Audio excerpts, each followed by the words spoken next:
This episode of Sports Addict Live, the NHL show, brought to you by First Round Collectibles. With over 40 years experience, First Round Collectibles offers the widest variety of quality Beckett graded sports cards anywhere.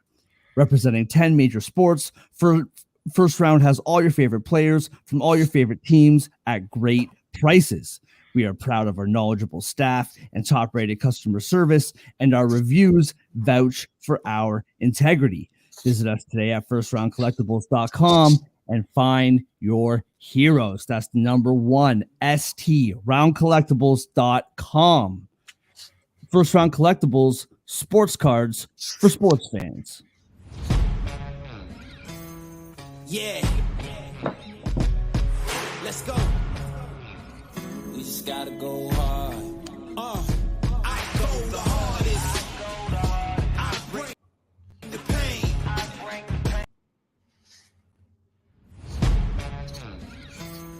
Yeah. Let's go. We just gotta go hard. I go the hardest.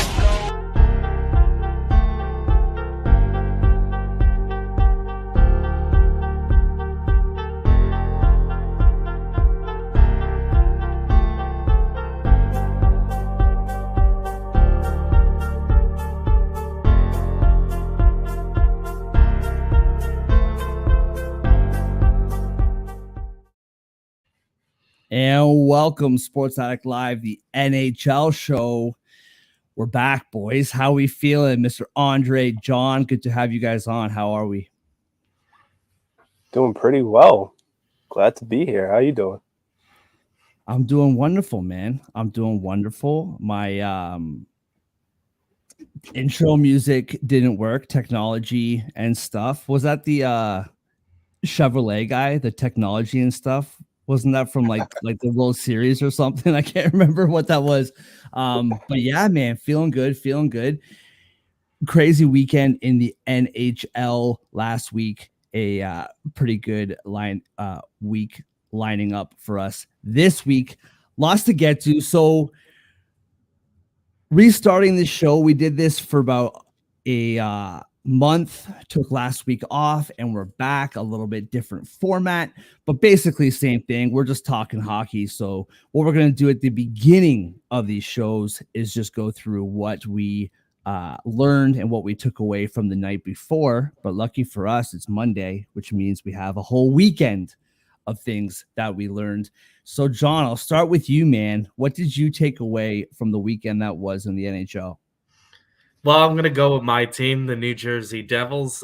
We've been on the road, and I say we as a fan. Absolutely. The Devils have been on the road for the last week in the Northwest, in both sides of the border, USA and Canada. We started off last Tuesday against Vancouver. We grinded out a game there. I think most Devils fans were not happy with the fact they nearly blew that game after being up 5-2, but they managed to pull it out. Overall, the Devils went 3-1 on that road trip against some decent teams along the way. Beat Vancouver, beat Seattle on national television, beat Calgary on Saturday. But then yesterday we fell to Edmonton, which we'll get into them later. I'll be honest, on the Devils side of things, myself and pretty much every Devils fan I talk to are very content about this road trip.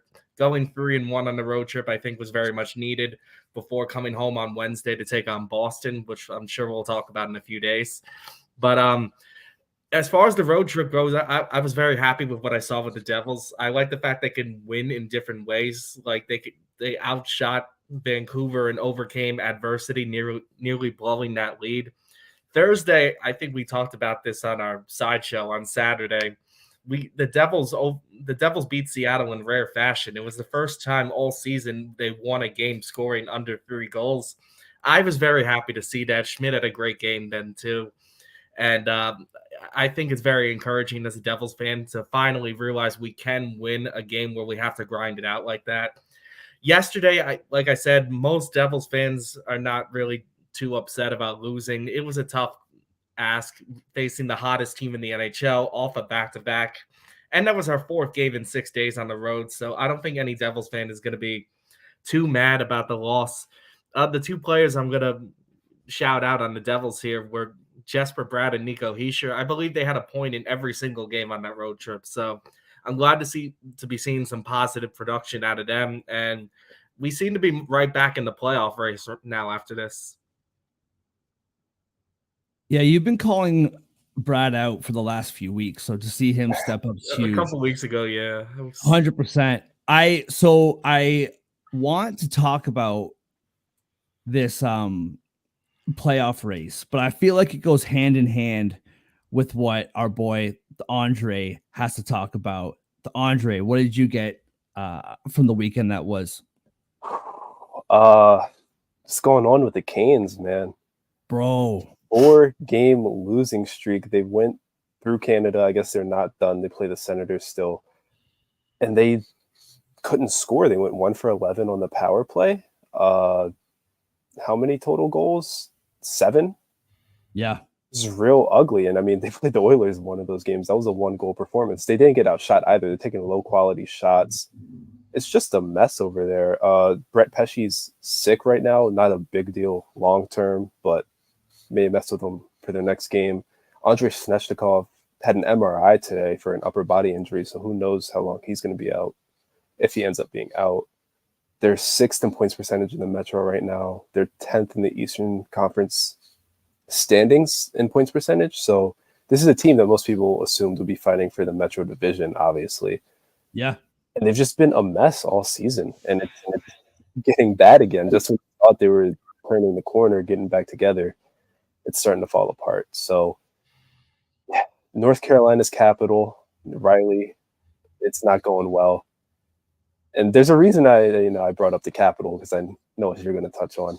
You can touch on another team in the capital city, but yes. Well, so I'm so glad that you brought that up, because I was dying to talk about this last week when we were off. Like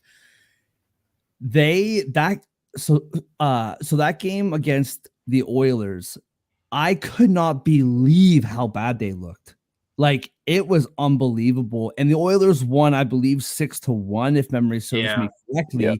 But the Oilers didn't play super well either. Like, it wasn't like they were just like passing the puck around and like skating circles. Like, both teams looked really sloppy.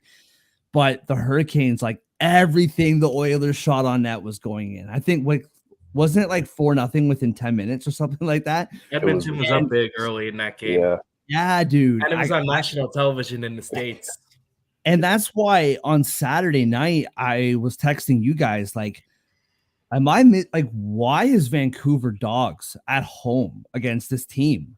Like, I think Tyler Myers might have been out with an injury, but like, so like, this Canes team, they look brutal. And that kind of brings up my next point before I get to what I saw this weekend. I was looking at the wild card playoff standings. So in the East, you have Boston, Florida, Toronto at the top of the Atlantic.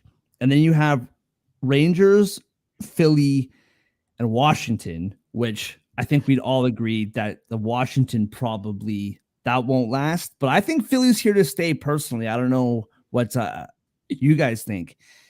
And then the 2 wildcard spots, you have Detroit and the Islanders. All of a sudden, we take a week off and the Islanders are all of a sudden good again.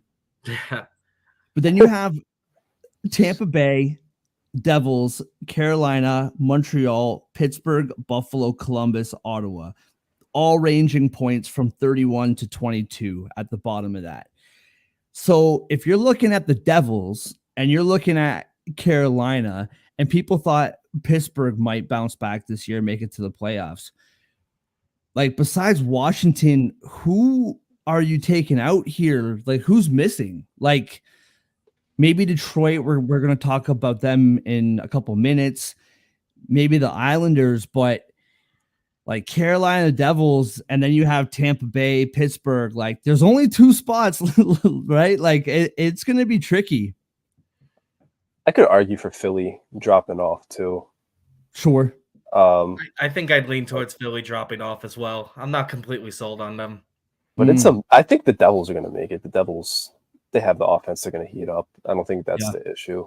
But the East is a mess right now, and Oh, for sure. Carolina, Tampa, Pittsburgh in particular should all be very worried. I know it's only like 25 games in, but I agree with you. it's not looking good. I still feel like Carolina's gonna find a way to make it in. I'm not sold on them dropping out yet because they're not really that far behind. I mean, they're like what 2-3 points out of a wild card spot right now. 2 points, yeah.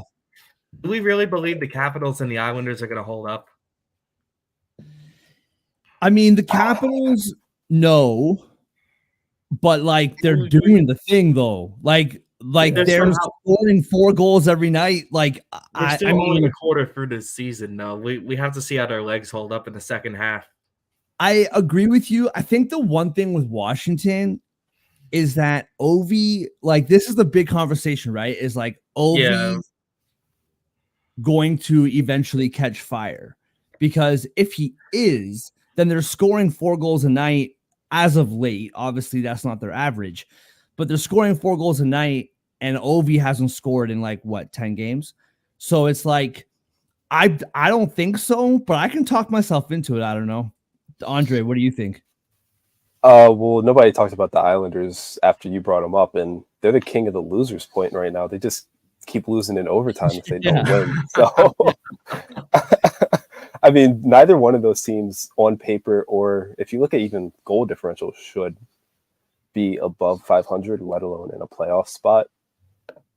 But I mean, they're getting the points. That's what you need to do. They both are teams that rely on goaltending too. So maybe it'll be ugly sometimes, but they'll pull out enough wins, or they'll get enough overtime losses where, you know, when you make those deposits, they add up long term, even if you have withdrawals, so to speak. Yeah. There's a lot of teams in the Metropolitan with negative goal differential. Yeah. Now that Andre brings it up, I'm looking at it here. Like, I think it's just the Rangers, the Flyers, and the Penguins that have positive. And the Penguins are 7th. Right. Well, so that's why, Andre, just to kind of take this off the roadmap for a sec, like you're repping the Rangers right now. Always, right? You're repping your boys. They've been really annoying me lately because every time I put money on them lately, they've been losing me money. Really good win last night. Awesome win for Quick. You could tell that really mattered to the teammates. Like you could tell that really mattered to them to like get that win for him. So they are first fairly comfortably right now in the division.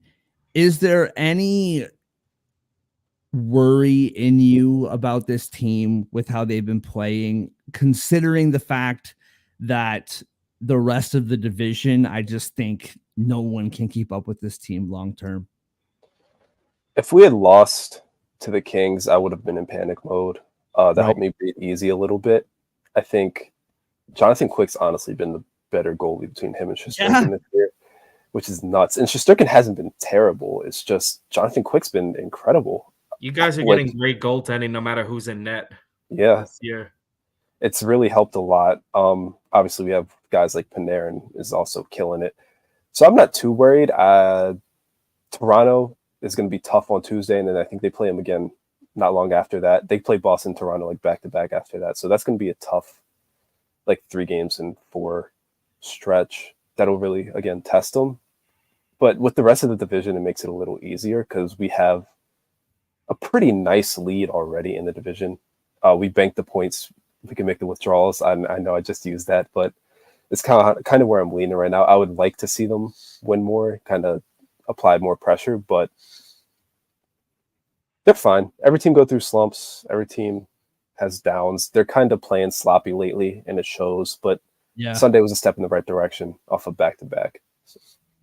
Well, if it makes you feel better, tomorrow night is a Tuesday, and you know how I feel about the Maple Leafs on a Tuesday. And it's Monday, and we'll talk about that game in a little bit. Okay, what I took away from this weekend, the Oilers.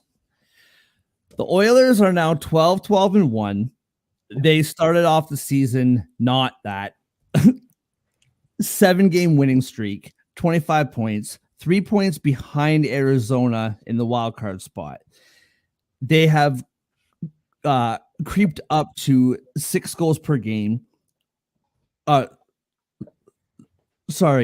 Sixth in goals per game and 4th in power play. Do we believe and do we trust in the Oilers? I will let you guys answer. First, I have no problem trusting this team to make it to the playoffs. I think we all kind of conceded that this team was kind of due to make a run at some point. They're way too talented to not. I mean, Hyman has 15 goals, McDavid 26 assists now. Like, this team's way too good to not.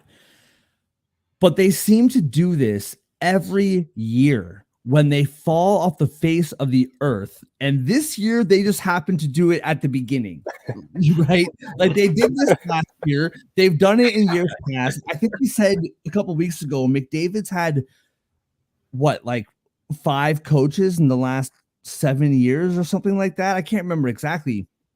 But to trust this team to be the cup contenders that they were supposed to be during the summer, I can't get there. I know that their goaltending has been better. I mean, Captain Picard, I think Pickard is what how you pronounce his last name, but like Pickard, like phenomenal game last night against your Devils. But like, I can't get there with this team as far as if you look at the West and the teams that they're competing with. Okay, fine. But if we're talking about a 7 game series against the Avalanche, against the Knights, against the Kings, I just can't get there with these guys. What say you guys? Andre, what do you got? Yeah, I think making the playoffs, as weird as to say, is likely at this point. Yeah. And I'm going to borrow something I'm pretty sure John said a few weeks ago, where it's like nobody in the West really wants to make the playoffs at the bottom. So, Yeah. John, thank you for that. But it's true, and it's gotten the Oilers back in the hunt. Their offense is obviously insane still. So I think they're obviously not going to keep up this winning streak forever. But I think the playoffs now is not only attainable and realistically, but likely. And I think this is a team that maybe can blow somebody by somebody in the first round just based on talent. I can't see, 2 series wins, 3 series wins. Obviously, there's still a lot of holes in goaltending and defense, but you don't want to face a healthy McDavid and a healthy Draisaitl in the playoffs. No. Ever. And that's the thing, right? Is like the goaltending that's still like any team can go on a run. Not any team. I mean, maybe any team, because the Sharks are looking good lately, but we'll talk about that another day. John, what about you? Do you think this team can go to the Cup final, let alone the playoffs? I'm going to say we have a clean sweep on how we feel about the Oilers. I think we all agree there's at least some talent on this team. They have 2 of the best players in the world on said team. So it's almost like they're a slightly better version of the Angels in baseball before losing Ohtani. Riff on that subject. I know. Anyway, that's brutal. I'm glad Andre touched on this thing about the Western Conference, though, because I still feel this way. Because, like, the West reminds me of kind of how the NFL is playing out so far this year, where the top teams are extremely talented. I think the top 6 teams in the West are all very solid. We got Colorado, Dallas, Winnipeg's having a solid start. We'll probably get into them in a little bit. Vegas, Vancouver, who I really like personally, and Los Angeles. All 6 of those teams are really solid. But the thing is, the 7 and 8 teams, looking at the standings in the West, the 7 and 8 teams stink. Like, you could have about as bad of a start as the Oilers did, as Mark mentioned, and still comfortably get back in the playoff race on a good winning streak. So I think the wild card spots in the West are way too shaky for me to count the Oilers out. I think they have the talent to get one of those spots. I agree with you guys in that's about their ceiling. Maybe they can have a first round upset. I feel like we're all skeptical about them coming out of the gauntlet at the top of the conference, but still having the talent to sneak in the playoffs, so to speak. I will say their head coach change might be the best change I've seen this year. I think he has a 7-3 record, the Oilers, since taking over. I'm not sure if I have that right, but it seems like a change in head coach provided with no block. I hope I didn't butcher his name coming in. I believe the Oilers had quite a spark with them, as it shows with the 7-game winning streak. And who knows, maybe they'll have something surprising up their sleeve for the rest of the way. But I think I need to see more from them. Yeah, it bothers me, and like nothing against the guy. I think Knobloch is how technically we say it. I just hate that like Woodcroft had to get fired. Like, to me, what's changed? Like, nothing's really changed. The players are just playing better. You know what I mean? And it's They're like winning and they're healthier. Yeah, and maybe like getting better goaltending. same with Minnesota too, right? Like, Gustafson couldn't make a save until the coach got fired. Like, is that personal? Like, is there an issue there? Like, I hate to see people get fired and literally nothing else changes. Like, you don't add any players, you don't take any other players away. It's unfortunate. He'll be getting paid for a couple of years still, so it's not the end of the world from that standpoint. But it bothers me. All right, moving on. The pretty violent weekend in the NHL. Some suspensions coming out in the next 48 hours, I'm sure. I guess first we'll talk about that play in Detroit against Ottawa, where Larkin was hit by Joseph, pushed into Kelly, and went down, and wasn't moving, pretty much lifeless. And Perron, basically, the first guy he saw, which was unfortunately Zub's waving over to somebody, and the first guy that Perron saw was Zub, and just got a cross check right in the back of the head. In-person hearing today, speculation's probably 5 games. There were a couple other plays. Strome's knee on knee versus Connor, Cousins and Gabranson, and we'll talk about those coming up. But what did you guys think? John, I'll go to you first. What did you think about Perron's play? Do you think it's hard to say, to speculate what suspensions are in the NHL? Is it 2, 3, 4, 5? I kind of give up trying. But what did you think about that whole sequence? For me, I'll be honest, I didn't see the hit live at the time, and I'm trying to get another look at it to really gauge it better. Sure. I tend to be a little soft on these issues when it comes to I tend to be a believer in letting the boys play a little bit. But I think I'm a bit old school with the way I was raised with sports, because growing up with football, I used to see that a lot more often, like someone just getting absolutely nailed. And yesterday I saw this in the NFL where someone gets called for roughing the passer when the quarterback doesn't even fall down. I'm getting off topic here. I think there's I think there's certain things I'd really like to take another look at that hit to really say better on this. But I think it depends on how bad of a blindside it was. If it was just something where like he got hit in the wall with it and he didn't even see it coming, yeah, you probably need to get rid of that, because those are like dangerous hits. But I think I would need to see it again to really have a better say on if the suspension talk is valid or not. For sure. What about you, Andre? Obviously the cross check to the neck is pretty bad. Yeah. And because of the injury, I think we're going to see the standard 1 or 2 game suspension from the NHL. I think that's pretty fair, honestly, just based on how it happened. I don't think the injury was intentional with, I don't know who the second guy was that came around and like kind of crunched his head. And I don't blame Perron for going after whoever. Either I think he just saw his captain down, saw red, and was like, "This isn't happening." Which 100%. that's what you got to do. It's your teammate. No, you got to have your your teammates leader. back in that situation. So I'm 100% with Perron for just jumping the guy or whatever. The cross check probably deserves a suspension. Yeah. Based on the outcome, and then it's dangerous enough to cross to check somebody in the neck. I think it was more just an unfortunate play, though. So really sucks that Larkin went down like that. Well, and it didn't I've watched it like 20 times, and I'm trying to how did Larkin go down lifeless like that? Like, it didn't look that egregious, right? It didn't look like something that bad where he literally just laid there on the ice. From the Perron standpoint, I 100% with you.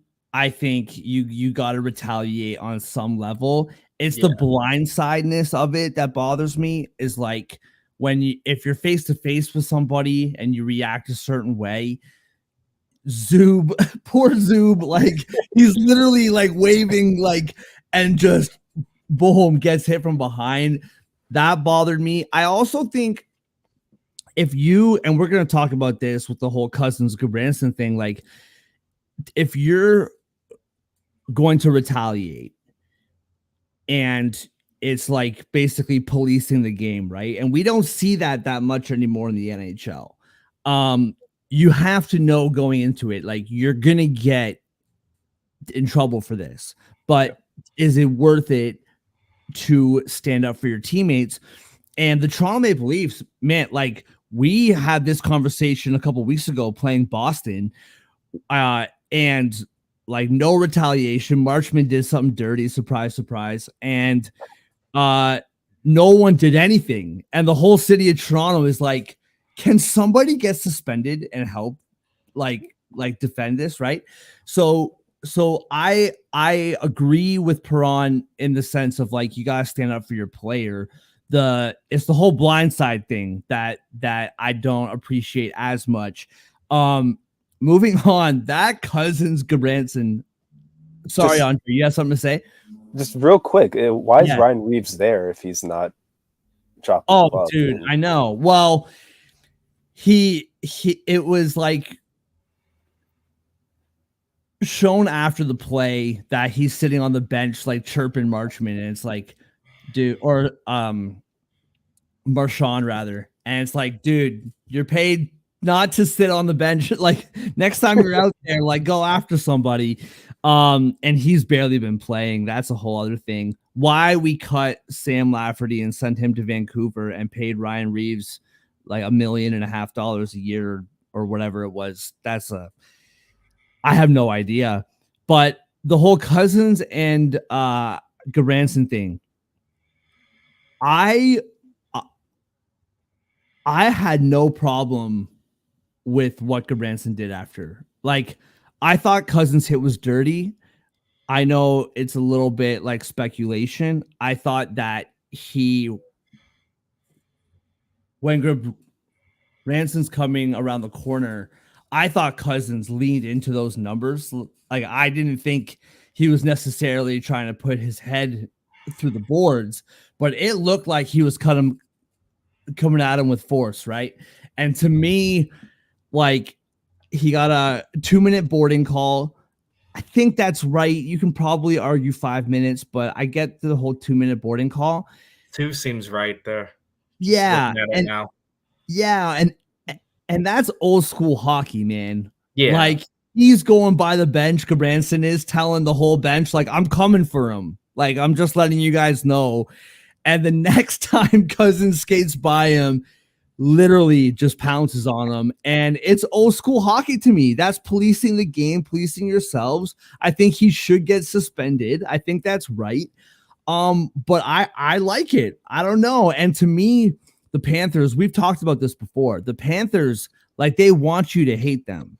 They have guys who can score goals. They have guys who will do stupid things, not even stupid things, but just act in a way to get you mad. And then they do something like that, and Cousins turtles, and it's hey man, you want this persona of being a tough team? I don't know what you're supposed to do. I don't want to chirp Cousins because if he came after me, I guarantee you I'd be turtling. I'd be holding my head scared to death. But I don't know. I thought it was the right play by Gabranson. It's unfortunate that he had to be the one who got hit and step up for himself. Like I feel like somebody else probably should have stood up for him there. Yeah.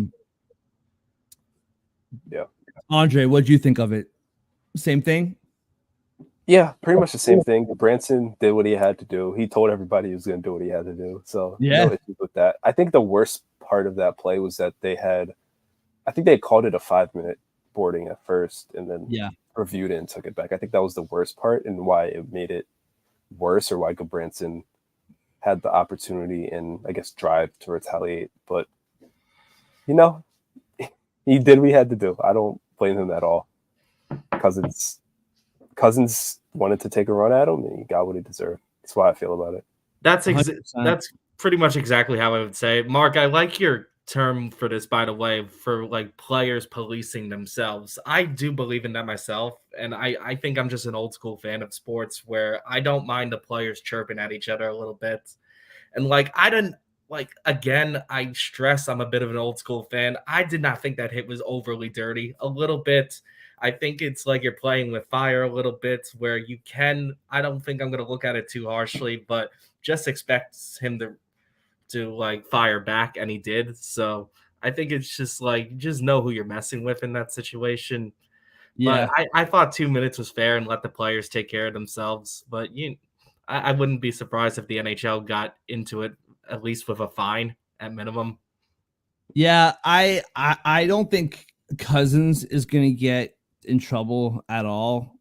Like you said, maybe a fine. I think this is all Gabranson. And like to me, it wasn't necessarily dirty. It's just like you can't tell me that he was just trying to cut him off around the net. Like to me, you saw numbers and that was like a legit like going into him. You know what I mean? Shoulder him in the back of the shoulder. Yeah, like to me, it was like you knew what you were doing. I don't think it was 100% accidental.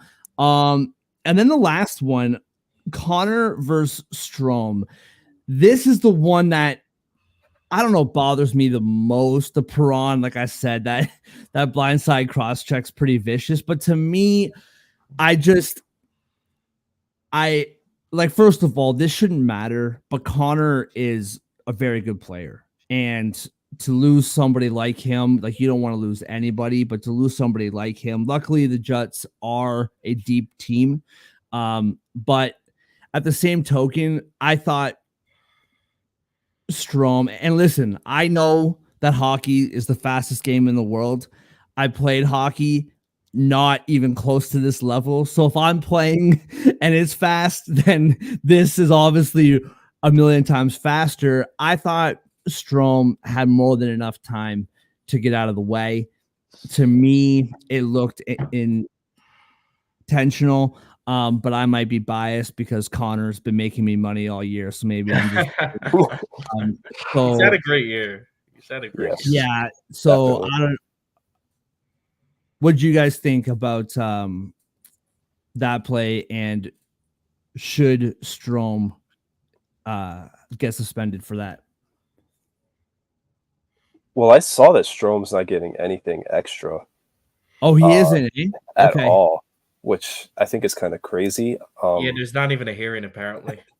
Really? Neil Pionk, remember Neil Pionk got 2 minutes for hitting someone with his knee. Or not 2 minutes, 2 games suspension for hitting someone with his knee. So I think it's really weird. It's not a consistent. That's the tale of the NHL Justice Department, but there's no consistency whatsoever. It was nasty. Yeah.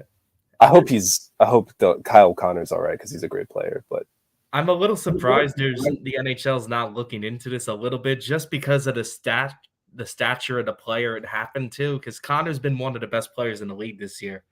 Mm-hmm. I feel I've always felt like the NHL tends to take care of their better players a little more like any other sports. So I am a little surprised this is not being looked at a little further. I'm not saying it should. I'm just saying I'm a little like you said, Andre, the league's not always consistent. So I think I just would have expected them to here. That's all.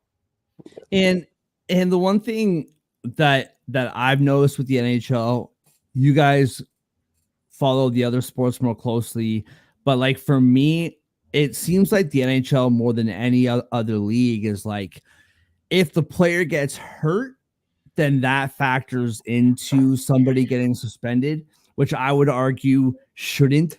Like, the play is the play. If he gets hurt, that's a whole other situation. Like, if a guy, like you know what I mean? But in like this case, Connor is hurt. And we don't know, is it like day to day, week to week? Is he out for the year? Like, some people might be saying that. Like, I don't know yet. We don't know yet. But to me, the fact that he's out, it surprises me that he's not getting anything for that. I don't know. Yeah, I agree with that completely. Me too.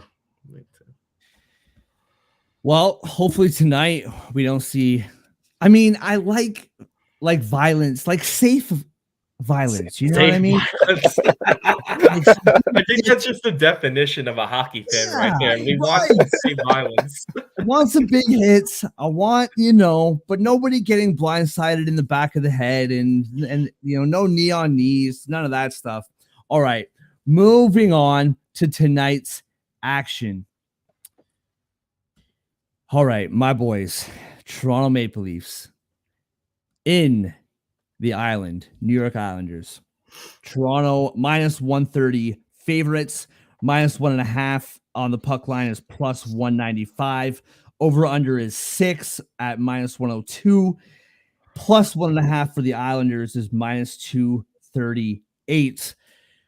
I could talk about this game all day, so I'll let you guys go first. John, how about you? What do you think about this Toronto Islanders matchup before I take the next half an hour?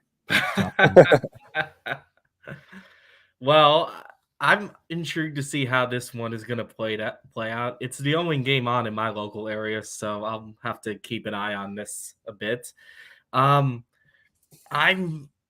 The Islanders are playing better than I expected them to. We talked about earlier in the show how they're getting themselves back in the playoff race with the way they're playing.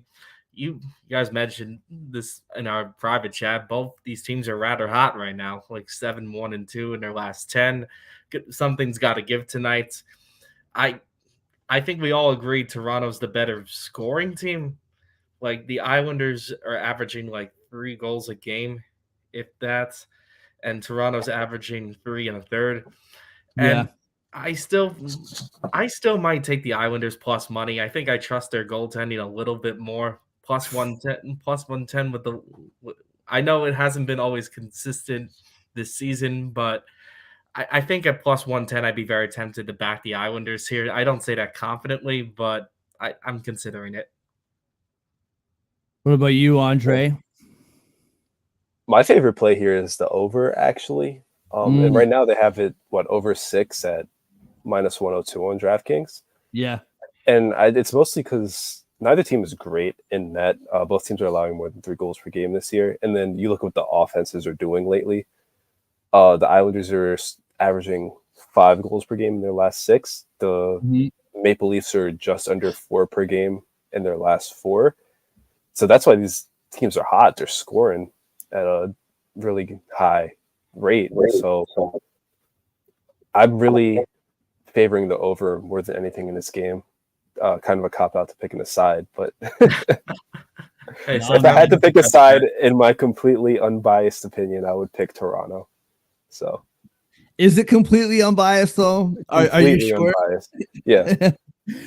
So this game, from a Toronto Maple Leaf perspective, and it's so funny. My boy CJ, shout out to CJ. I'm gonna have him on the show one day when we care enough to have a Islanders fan on to talk about the Islanders. No offense to the Island, but we'll see if that day ever comes.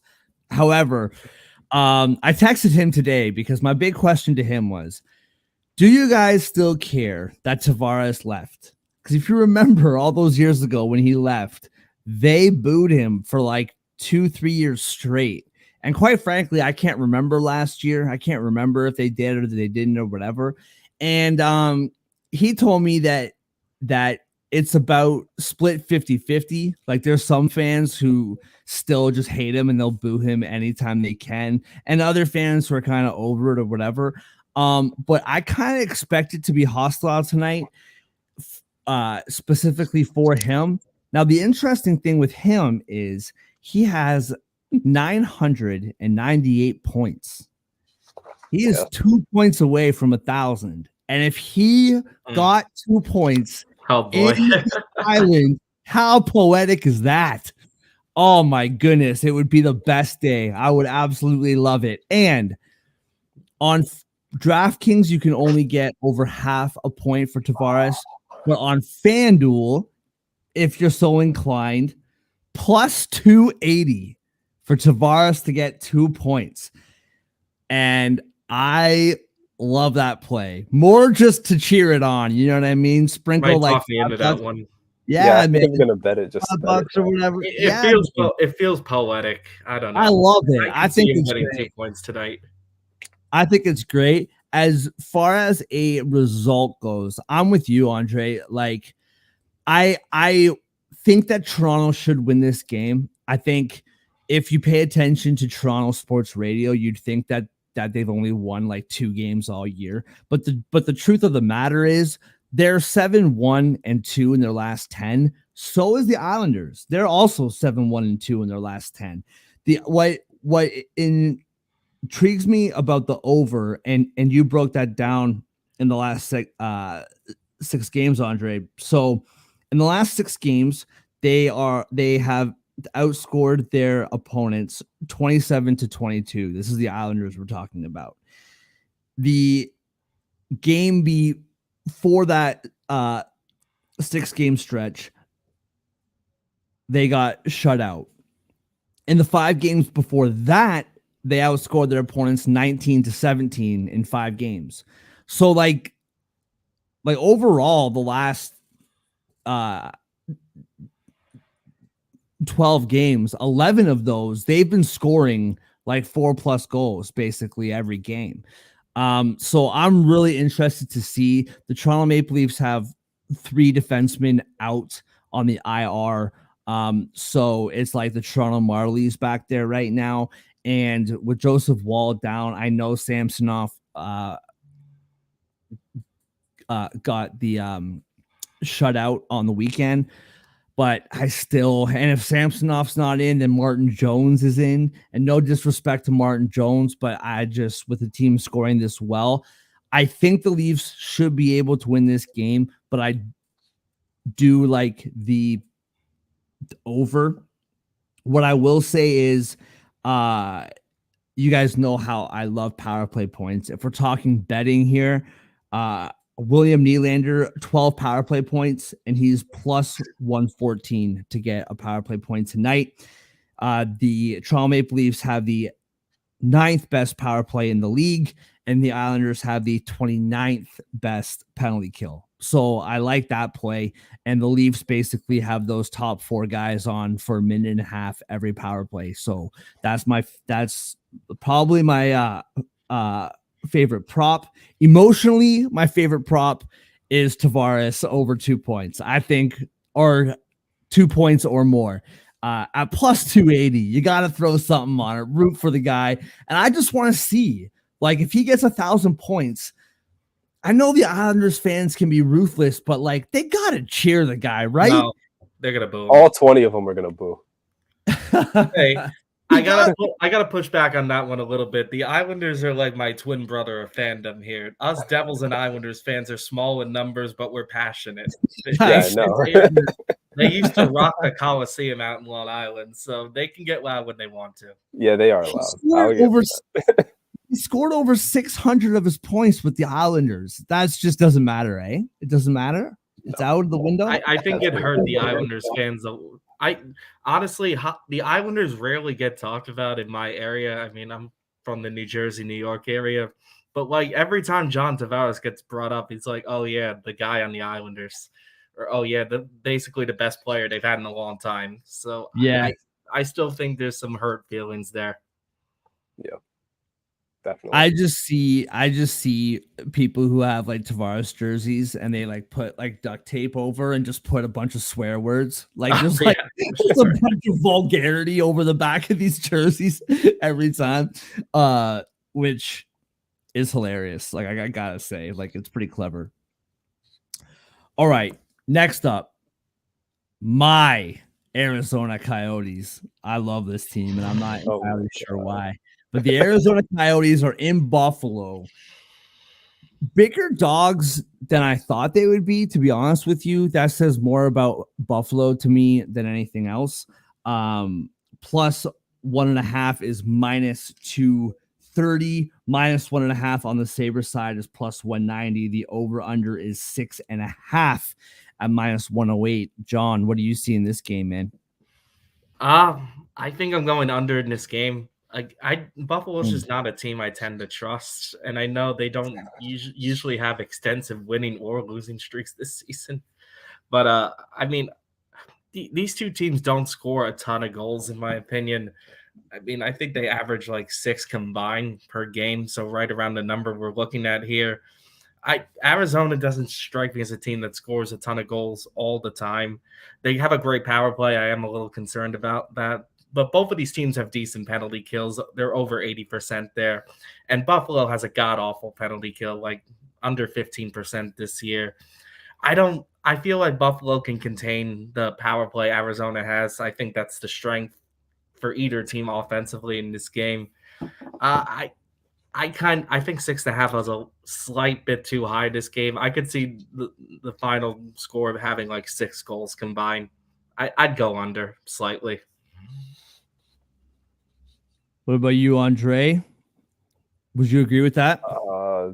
I would lean towards the under personally, but I also think just the Coyotes winning outright is the better play. They're the better team in this game for starters in pretty much every way. They score more goals per game. They allow fewer.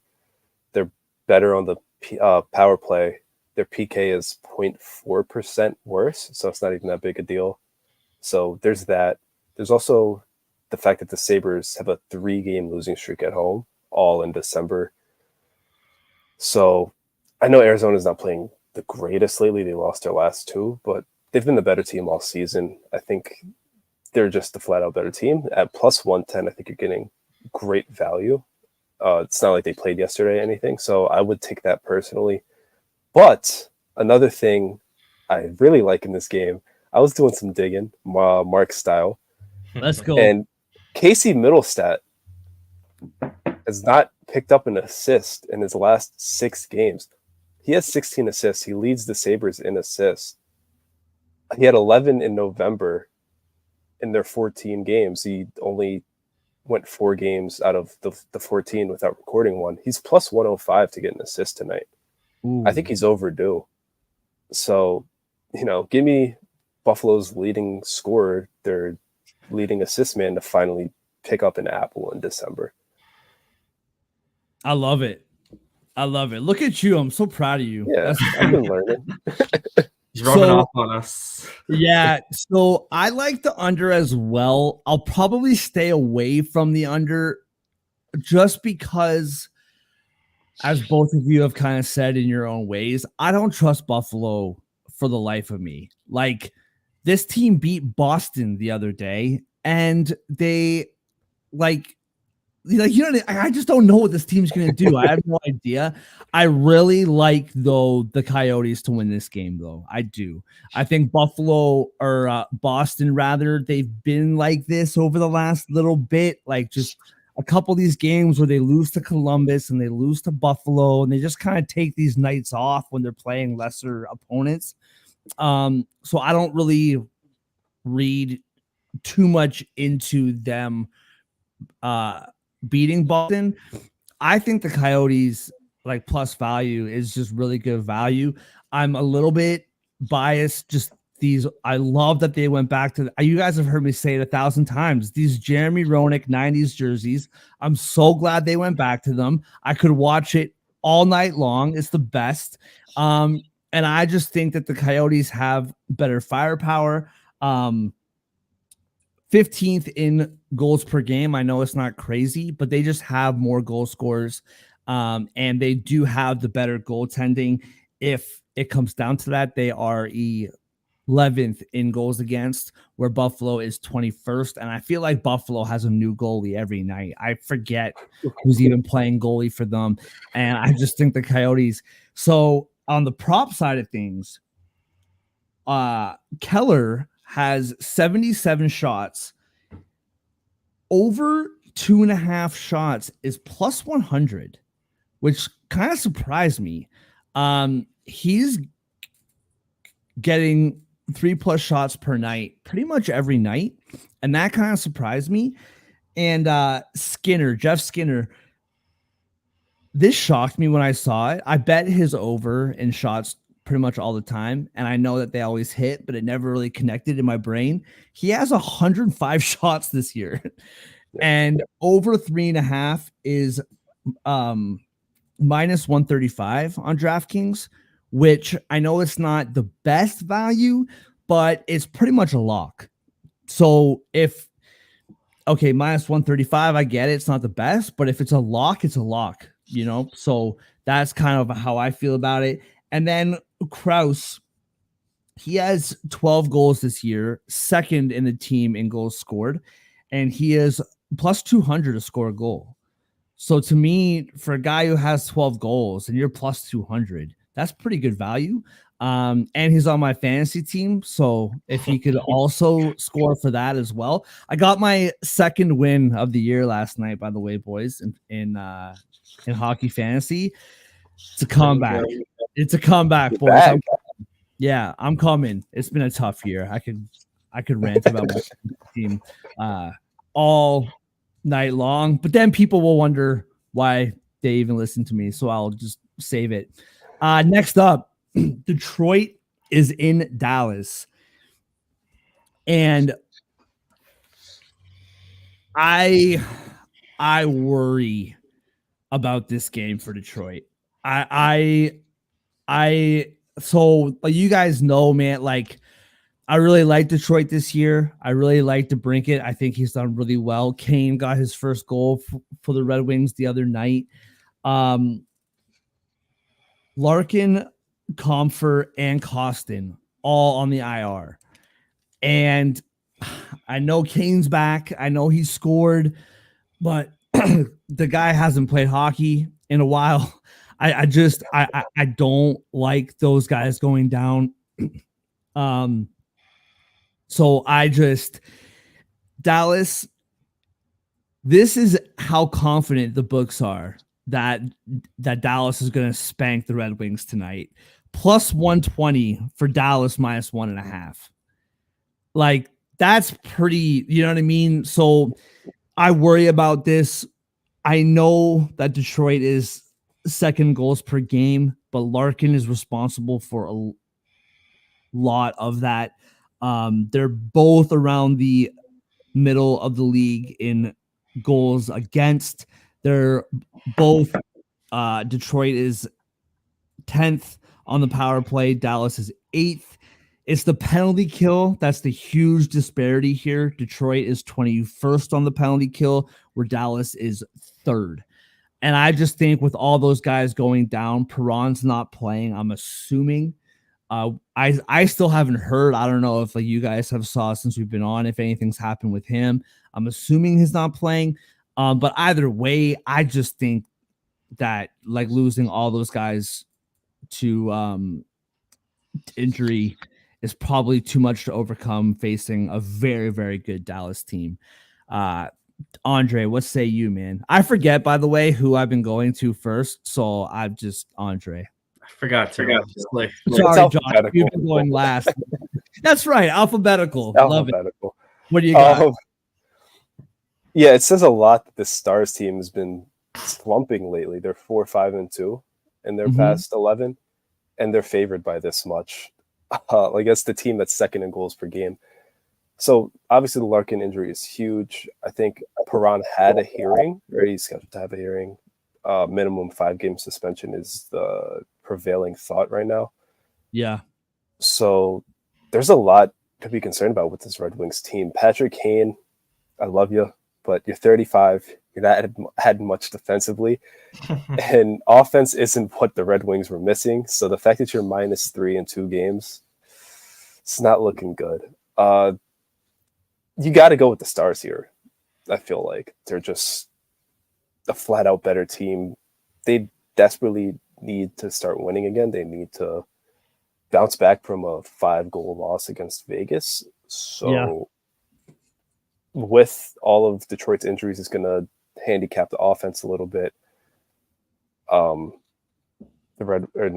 Stars are already better on special teams. They're already better at stopping pucks from getting into the net.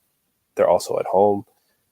Just that plus 120 is, for a puck line, not the greatest, but it's that, right? What's that? Sorry, it just kind of froze on me. Yeah, here for a you second. might. I think you cut out a little bit. Oh, did I? Oh, I just said that plus 120 on the puck line is, it's not the greatest for a puck line, but it's still over double. Yeah, I money, agree. so you have to roll with it.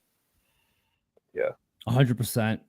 John, so alphabetically, Jay is next. John, what do you got? I think this is my favorite total bet of the night. I would go under in this game. I think the over-under line is saying a lot here. It's at 6. When we have the second highest scoring team in the league in this game, despite the injuries, as well as a Dallas team that has 3.35 goals per game, I think this is the sports books telling us they expect the Red Wings to be impacted by these injuries / possible suspensions coming up. Dallas has an elite penalty kill as well. They've had great goaltending all year. I really like the under in this game. I'm very tempted to back the puck line as well. I like it at plus 120. I think that's good value there for Dallas as well. I like the under more if I had to pick between the two. I really believe this is going to stay under 6. I think the fact that it's the lowest total on the board is telling. I might lean towards picking the puck line here as well. So I'll go under and Dallas -1.5. Yeah. Oh, just real quick, I just want to say it is the lowest and it has the 2 highest scoring teams. That's actually really. That's why I think it's a great under pick. Yeah. Yeah, that's interesting. I actually never thought of it like that. Yeah. Only thing that concern, and maybe I'm just overthinking it. I don't know. James Reimer is in net tonight, and I know he's not awful, but I don't know. Like, Lyon's been in there, and he's been playing great. Husso's been playing pretty well. You're having another goaltender who hasn't had too much playing time this year. That kind of concerns me with the under a little bit. I don't think anyone would be shocked if like Dallas won this game 5-2 or 5-1 or something like that. Get the push. I do like the under, but the whole James Reimer piece throws me off a little bit. And I might just be bitter for the 2013 the Leafs being up 4-1 and losing. That might just be a 10-year grudge that's just catching up with me. The only reason why I'm not sure about the puck line is not because I don't think it'll happen, but with the value, I would rather take the Avalanche at plus 140 -1.5. Calgary is in Colorado. Flames plus 145, Dogs, Avs -175. Like I said, -1.5 on the puck line for Colorado is plus 140.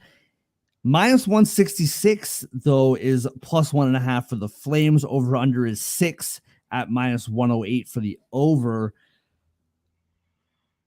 I don't know. Maybe I'm not thinking about this enough. I overthink a lot of things. Maybe I'm not thinking enough. I feel like Colorado is such an obvious play here. I feel like Calgary has been going downhill in a big way.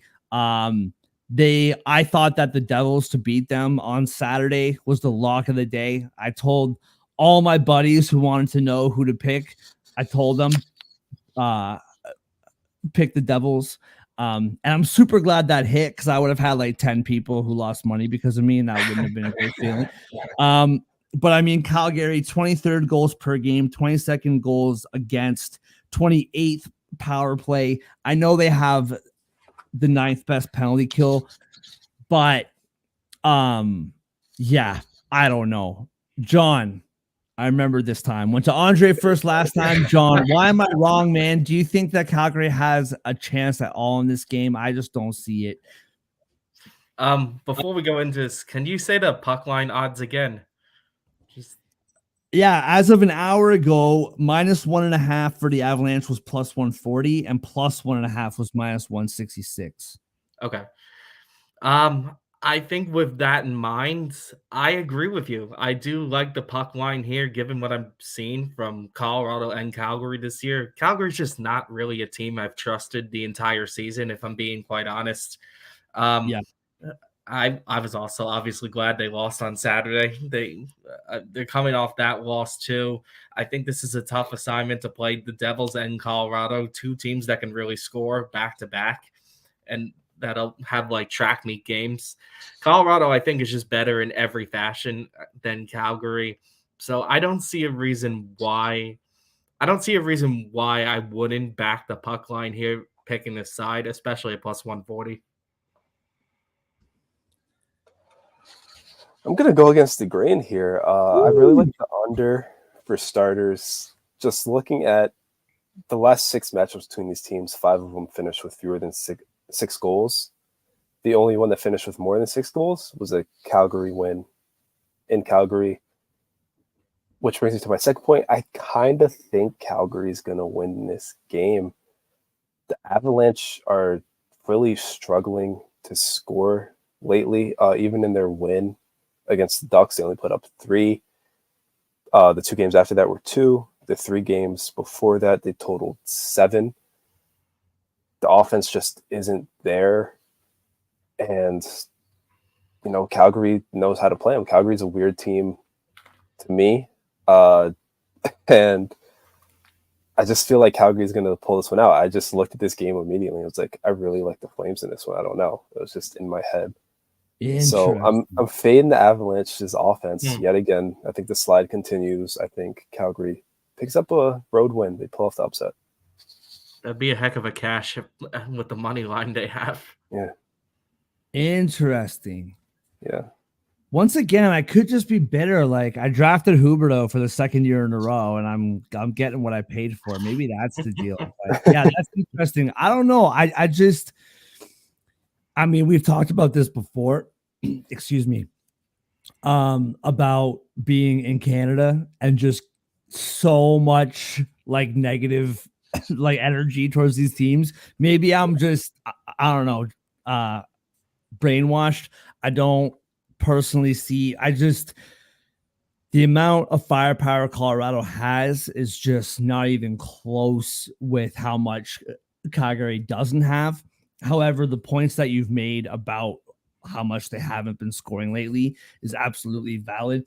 I also feel like I have to clarify here. I've been lifting up this mug, and I've been realizing that it's just the CK is like all you guys have been seeing this whole time. It's from the Rock and Roll Hall of Fame. I feel like I just need to. It says rock.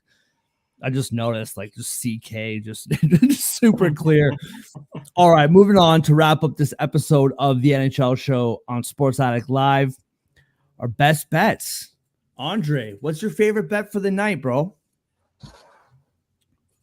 After doing this, I have a lot of bets that I really like. But I think I'm just going to have to go and stay with the Coyotes money line or the middle stat assist. I just like the odds on both of those and plus value for 2 things that I feel like should happen.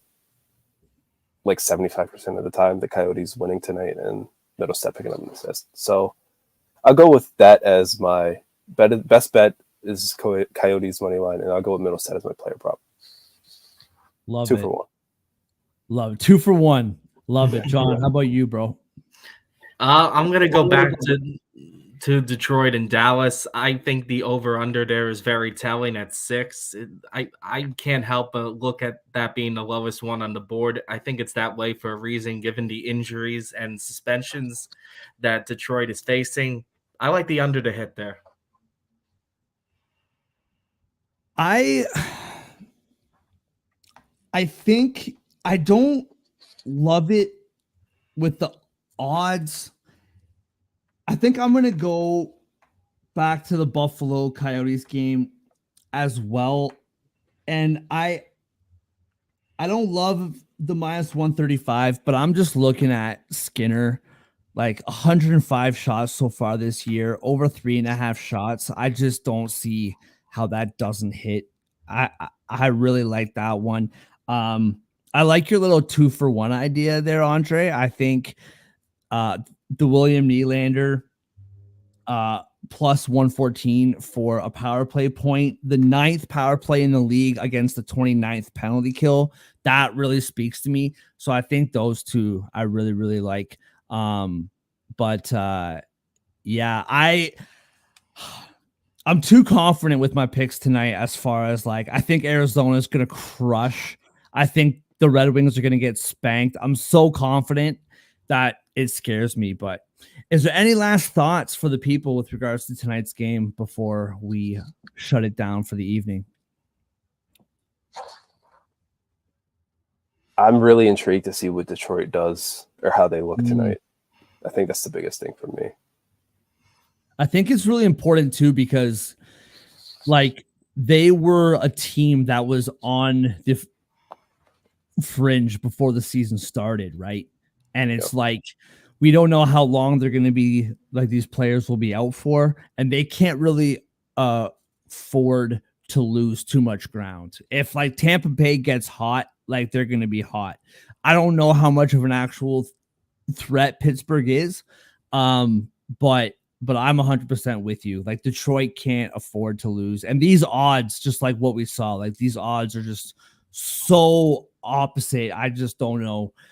It's gonna be really interesting. John, how about you, man? Given what you said back when we were first starting to go over the games for tonight, I'm very interested to see what UBS Arena sounds like more accurately if Tavares even gets 1 point tonight, if he even has a chance to get 1,000 in their building. I want to see. I think I want to see the Islanders' reaction to Tavares coming back with this milestone in reach in general. Love it. If he gets a goal tonight, dude, I'm expecting like beer cans. I could, knowing Islanders fans, I could definitely see that happening. Imagine like an OT winner for that 1,000. Oh my! Oh, I almost want. That's what I'm here for. I almost want to see. That's what I want. What would be worse, Andre? You just sparked my brain a bit here. What would be worse, an overtime winner or an empty netter? They're losing 3-2. They're losing 4-2. John Tavares with the empty net goal to hit his 1,000. They're about to lose. Lap. Yeah, they're about to lose by 2 or more, and they put 1,000th point on the jumbotron. That would be spicy. Yeah, I think I like that one more, honestly. Yeah, that'd be great. That'd be excellent. Well, everybody, thank you so much for joining us. We are back, and it is good to be back.